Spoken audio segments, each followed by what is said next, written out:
വിട്ടുവീഴ്ചയില്ലാത്ത ആദർശബോധം. അതാണ് മുത്തുക്കോയത്തങ്ങൾ പറഞ്ഞത്. അള്ളാഹു ദീർഘായുസ്സും ആഫിയത്തും കൊടുക്കട്ടെ. മഹദിമാമിന് കൊടിയെടുക്കാൻ ഒരാൾ മതി. അത് വല്ലാത്ത വർത്താനാണ്, അത് ചെറിയ വർത്താനല്ല. മഹദിമാമിന് ഈ കൊടി കൈമാറാൻ ഒരാൾ മതി. ഇവിടെ ഭൂരിപക്ഷത്തിന് ന്യൂനപക്ഷത്തിന്റെ വിഷയമല്ല, അതൊരു ഗൗരവമുള്ള വർത്താനാണ്. മൂസാ നബി അലൈഹി സ്വലാത്തു വസ്സലാമിന്റെ എതിർപക്ഷത്തുള്ളത് 80,000 ജ്യോത്സ്യന്മാർ മാത്രമല്ല, അവരുടെ ഫാൻസ് അസോസിയേഷൻസ് എല്ലാവരുടെ കൂടിയിട്ടുണ്ട് മൂസാ നബി അലൈഹി സ്വലാത്തു വസ്സലാം പരാജയപ്പെടുന്നത് കാണാൻ. മൂസാ നബി അലൈഹി സ്വലാത്തു വസ്സലാമിന് പോലും പേടി തോന്നി. പടച്ചോനെ, ഈ ഉഡായിപ്പ് കണ്ട് ജനങ്ങൾ തെറ്റിദ്ധരിക്കുമല്ലോ, അതാ പേടി. ഈ ഉഡായിപ്പ് കണ്ട് പേടിച്ചതല്ല, ഈ ഉഡായിപ്പ് കണ്ട് ജനങ്ങൾ തെറ്റിദ്ധരിക്കുമല്ലോ. സമസ്തക്കെതിരെ വരുന്നവർ, സുന്നത്ത് ജമാഅത്തിന്റെ ശത്രുക്കൾ പല ട്രിക്കുകളുമായും പല മായാജാലങ്ങളുമായും വരുമ്പോ അതിൽ സാധാരണക്കാർ പെട്ടുപോകുമെന്ന പേടി നമ്മുടെ ഉസ്താദുമാർക്കുണ്ടാകും.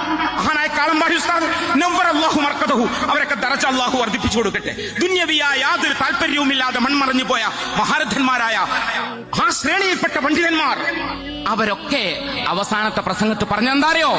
സമസ്തന്റെ കൂടെ നിന്നോളിയും, പല പരീക്ഷണങ്ങളും പല ബുദ്ധിമുട്ടുകളും പല ഫിത്നകളും വരും. സമസ്ത കൈവിടണ്ട, സമസ്തനെ പുച്ഛിക്കണ്ട, സമസ്തനെ വലിച്ചെറിയണ്ട. അത് നഷ്ടമാണ്, അത് തീരാ നഷ്ടമാണ്, തീരാ ദുഃഖമായി മാറും എന്നാണ് അവരൊക്കെ അവസാനമായി സംസാരിച്ചത്. ആ റൂട്ടിൽ ഉറച്ചു നിൽക്കാൻ അർഹമുർ റഹീമീനായ റബ്ബ് നമുക്കെല്ലാം തൗഫീഖ് നൽകട്ടെ.